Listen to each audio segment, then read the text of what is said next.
Combo charts or combination charts allows us to add more than 2 axes in our charts. This data contains data from January to December for actuals and budgets.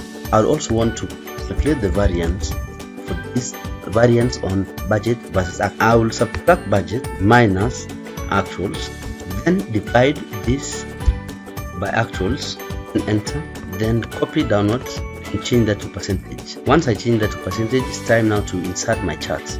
Go to insert on the menu, then we'll pick a column or bar chart, then pick the first one called the clustered column. This will show up, and because the numbers for the variance are too small, the variance series will not be visible on my chart. So I'll change the chart type and introduce the variance series as secondary axis.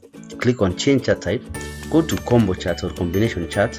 I'll have the series for actual as clustered column, the budget as clustered column, and variance will be my line chart, but I'll change these to secondary axis. Then click OK. Back to my chart, the variance will be on the right side while the actuals and budgets will be on the left side. So I'll insert axis by starting with the primary horizontal, which is the months, go to the primary vertical, which is the actual and budget.